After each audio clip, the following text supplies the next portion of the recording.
आज उम्मीद है फिजिक्स का पेपर अच्छा हुआ होगा। आज से 4 दिन बाद अर्थात 13 मार्च को आपका हिंदी का पेपर है। हिंदी में बहुत बार लग जाती है बिंदी लापरवाही करने पर। अगर इन 4 दिन का आपने मैनेजमेंट अच्छा कर लिया है तो जो 80 नंबर का पेपर होगा उसमें काफ़ी अच्छे आप अंक ला सकते हो। तो आज की वीडियो में आपको बताने वाला हूँ कि हिंदी में कौन कौन से टॉपिक है जिससे आपके बोर्ड एग्जाम में क्वेश्चन आएंगे, प्रत्येक के बारे में डिटेल से बात करेंगे। और इंग्लिश मीडियम वाले विद्यार्थियों को विशेषकर ध्यान दें, यह वीडियो आपके लिए काफ़ी महत्वपूर्ण है। और डिटेल से बात करते हैं तो वीडियो को स्टार्ट करते हैं। जो स्टूडेंट बेटा अभी तक जिन्होंने चैनल को सब्सक्राइब नहीं किया वो सब्सक्राइब कर लें, क्योंकि आने वाले दिनों में आपको हिंदी से रिलेटेड टॉपिक वाइज प्रत्येक टॉपिक के आपको वीडियो मिलने वाले हैं। इसके बाद आपका अगला पेपर जो केमिस्ट्री का होगा उससे भी रिलेटेड आपको काफ़ी महत्वपूर्ण वीडियो मिलेंगे। तो सबसे पहले आपका जो हिंदी का पेपर होगा वो 80 अंक का होगा। अब उस 80 अंक में आपसे क्या क्या पूछा जाएगा तो वो आपकी स्क्रीन के सामने है। सबसे पहले आपसे अपठित गद्यांश 12 अंक का अपठित नाम से आएगा, वो 12 अंक का आएगा। फिर रचनात्मक लेखन जिसमें पत्र व निबंध आता है वो 9 अंक का होगा। प्रत्येक के बारे में हम डिटेल से बात करेंगे। इसके बाद व्यवहारिक व्याकरण है वो 8 अंक की होती है। उसमें कौन कौन से टॉपिक है उसके बारे में डिटेल से आपको मैं बताऊंगा। इसके अलावा अभिव्यक्ति व माध्यम जिसे 7 अंक के क्वेश्चन पूछे जाएंगे। आपकी जो आरोह है बुक है उसमें कौन कौन से चैप्टर है उसके बारे में बात करेंगे। उससे 32 अंक के क्वेश्चन इस बार पेपर में आपको देखने को मिलेंगे। और वित्ता नामक बुक है उससे 12 अंक के क्वेश्चन आपको देखने को मिलेंगे। तो प्रत्येक के बारे में अब हम डिटेल से बात करते हैं। और अभी तक अगर आपने चैनल को सब्सक्राइब नहीं किया तो ज़रूर सब्सक्राइब कर दें, क्योंकि आने वाले दिनों में आपको आपके सब्जेक्ट से रिलेटेड धमाकेदार वीडियो मिलने वाले हैं। कि सबसे पहले आपके माइंड में क्लियर होने से कि बेटा हिंदी काफ़ी ईजी सब्जेक्ट है। अगर होता है कि जो साइंस के जो स्टूडेंट होते हैं वो केमिस्ट्री, फिजिक्स, मैथ, बायोलॉजी में ऐसे उलझे रहते हैं कि वो हिंदी की तरफ ध्यान नहीं देते। लेकिन हिंदी का पेपर भी 100 अंक का होता है। जैसे फिजिक्स 100 अंक की होगी, केमिस्ट्री 100 अंक की होगी, वैसे फिजिक्स हिंदी है वो 100 अंक की होगी। और इसमें केवल ये जो 4 दिन है अगर आपने इसको भी अच्छी तरीके से अगर यूटिलाइज कर लिया है, 4 दिन की प्लानिंग कि 9 तारीख आज है तो 9, 10, 11, 12, 13 का पेपर है, तो 4 दिन अगर आपने ढंग से तैयारी कर ली तो आपको हिंदी में काफ़ी अच्छे नंबर देखने को मिलेंगे। अब डिटेल से बात करते हैं कि सबसे पहले आपका अपठित गद्यांश, अपठित नाम से जो 12 अंक है और वो 2 हिस्सों में डिवाइड होगा, जिसमें एक तो आएगा आपका अपठित गद्यांश और एक आएगा अपठित पद्यांश। दोनों 6 अंक के होते हैं और दोनों में 6 क्वेश्चन आपको देखने को मिलते हैं। अब सबसे इंपॉर्टेंट चीज़ आपको ये रखनी है कि बेटा अपठित का मतलब होता है जो पढ़ा हुआ नहीं होता। जैसे इंग्लिश में अनसेंट पेजेस होता है, वैसे अपनी हिंदी के अंदर अपठित गद्यांश और पद्यांश के रूप में ये आता है। तो ये अपना कहीं पढ़ा हुआ नहीं मिलेगा। तो बस इसका एक तरीका है कि अपने कुछ अपठित गद्यांश जो अपनी, जैसे आपको शेखावटी मिशन 100 के अंदर मिल जाएंगे। ये जो राजस्थान सरकार ने जो पर्सन बैंक जारी किया है उसमें आपको अपठित गद्यांश व अपठित पद्यांश मिल जाएंगे, जो आपको स्क्रीन पर आपको नजर भी आ रहे होंगे। तो इनसे आप 3-3, 4-4 गद्यांश और पद्यांश की प्रैक्टिस कर लें, जिससे एग्जाम में जब आप देने जाओ तो आप इजीली दे पाओ। तो आपको शेखावटी मिशन 100 के अंदर अपठित गद्यांश और अपठित पद्यांश दोनों मिल जाएंगे। दोनों में उसमें क्वेश्चन आंसर दे रखें, तो वहाँ पर गद्यांश और पद्यांश को पढ़ के उनके एकदम ईजिली तरीके से उनको पढ़ के उनके आंसर दें, जिससे आपकी काफ़ी प्रैक्टिस हो जाएगी। इसके बाद आपका दूसरा टॉपिक आता है रचनात्मक लेखन, जिसके अंदर पत्र व निबंध आता है। आपका पत्र होता है वो 4 अंक का होगा और निबंध है वो 5 अंक का होगा। अब काफ़ी बात करें, जो पत्र होते हैं बेटा 5 प्रकार के पत्र होते हैं, जिसमें पहला पत्र होता है अर्धशासकीय पत्र, दूसरा निविदा, तीसरी विज्ञप्ति, चौथा अधिसूचना और 5वां ज्ञापन। तो इनमें से एक आपको देखने को मिल सकता है।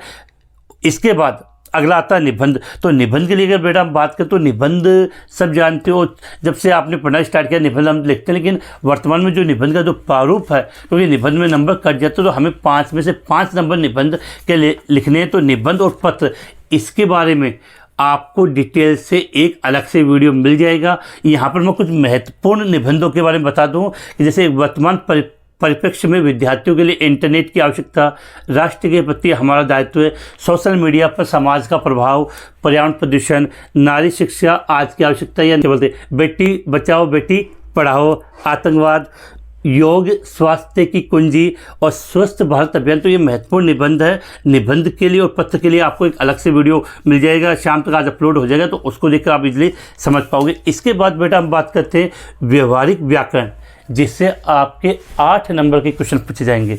व्यवहारिक व्याकरण जिससे आपके 8 नंबर के क्वेश्चन पूछे जाएंगे। अब देखो इसमें भी क्वेश्चन का जो तरीका होगा वो बता दूं कि व्यवहारिक व्याकरण में 2 क्वेश्चन तो आएंगे आपके वस्तुनिष्ठ प्रश्न के, और वस्तुनिष्ठ प्रश्न में आपकी भाषा और परिभाषिक शब्दावली के क्वेश्चन देखने को आपको मिलेंगे। सबसे इंपॉर्टेंट है कि व्यवहारिक व्याकरण में 2 क्वेश्चन क्या आएंगे, वस्तुनिष्ठ आएंगे जो भाषा और परिभाषिक शब्दावली से रिलेटेड होंगे।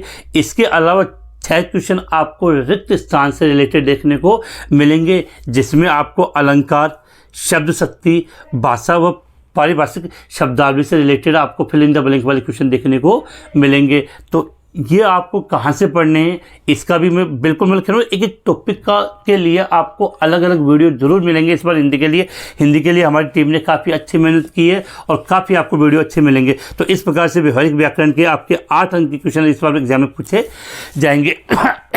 इसके बाद अगर हम आगे बात करें तो अगला जो टॉपिक आता है वो आता है आपका अभिव्यक्ति और माध्यम। इससे आपके 7 अंक के क्वेश्चन पूछे जाएंगे और इसका भी डिवाइडेशन है। वस्तुनिष्ठ प्रश्न है वो 2 पूछा जाएगा, लघुरात्मक प्रश्न 1 आएगा और एक दीर्घ उत्तरात्मक प्रश्न आपसे आएगा। उसके बाद अगर अब हम आगे बात करें तो अगली आपकी बुक आती है आरोह है, जो 32 अंक की है। तो ये सबसे ज़्यादा महत्वपूर्ण है और काफ़ी बच्चों की कन्फ्यूजन होता है कि सर हमें इसमें पढ़ना क्या है।